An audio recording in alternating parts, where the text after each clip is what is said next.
Let's get into a story that's absolutely foundational to the Judeo-Christian tradition. It's a story about a sacred promise, a pretty major setback, and then a totally radical new deal that, honestly, reshaped history. We're talking about a tale of two covenants.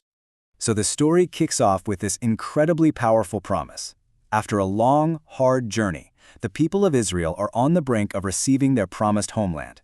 And it's not just any land, it's a place of unbelievable abundance, famously described as a land flowing with milk and honey. But here's where the story takes a turn.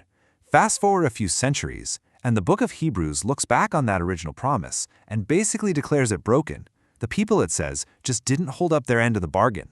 And that failure is what set the stage for a completely new deal. So you have to ask, what exactly went wrong? All right, so to really get what happened, we've got to rewind and look at the terms of that original agreement, that first contract between God and the nation of Israel. The key word here is covenant. And this wasn't just some casual handshake deal. Think of it more like a sacred binding contract. It has serious responsibilities on both sides. God promised blessings and protection, and in return, the people promised their faithfulness and their obedience. And the terms of this deal, as they're laid out in Deuteronomy, were, well, crystal clear. It was a really straightforward system. Obey, and you'll be blessed with prosperity and safety. Disobey, and you face some pretty severe consequences, like famine and total destruction.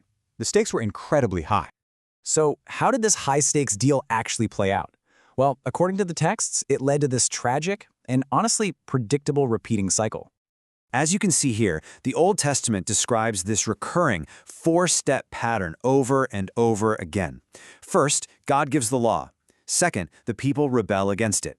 Third, prophets, who are basically messengers for God in that society, are sent to warn them like, hey, get back on track. And finally, when those warnings are ignored, the punishments laid out in the covenant are carried out. The prophet Zechariah gives us this really powerful insight into the root of the problem. As this quote shows, it wasn't just about forgetting the rules, it was a matter of the heart. He says they made their hearts as hard as stone, which means they were actively choosing to reject the guidance they were given.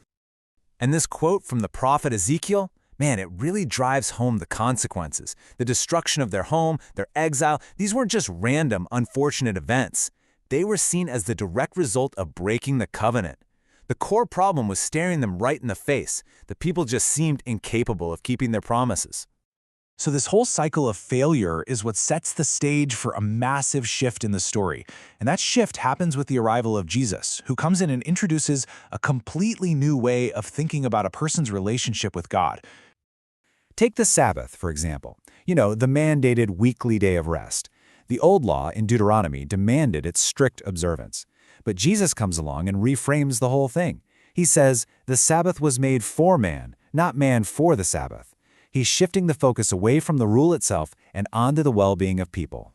And this pivot to what's going on inside a person is all over his teachings. Think about the Beatitudes. The blessings aren't for performing the right rituals or actions. No, they're for internal qualities, being a peacemaker, being merciful. The state of your heart suddenly became more important than just your external actions.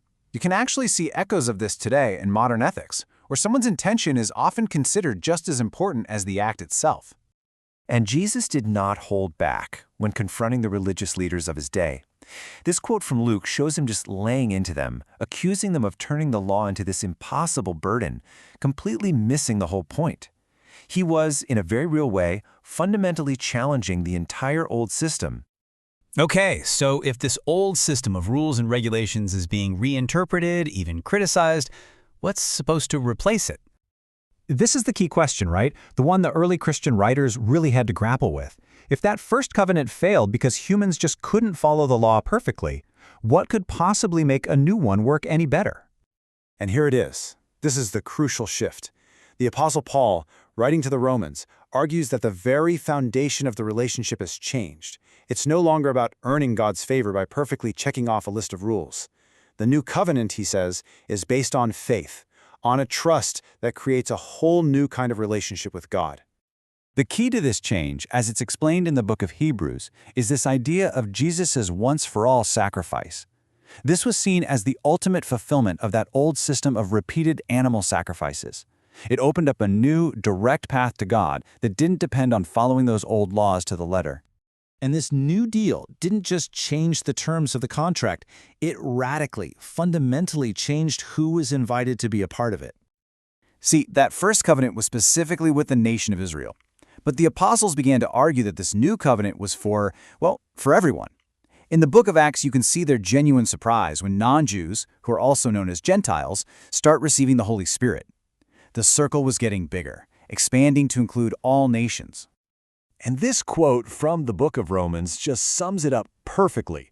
It's this open invitation for Gentiles to celebrate right alongside the Jewish people. The idea was never to replace one group with another, but to create this single, unified, expanded family. So we've traced this incredible journey, from a contract for just one nation to a broken promise, and finally to a new covenant based on faith for the whole world. This narrative is absolutely key to understanding the origins and the spread of Christianity. So the question for us today is, how does this ancient story of a broken and remade promise still continue to shape our world?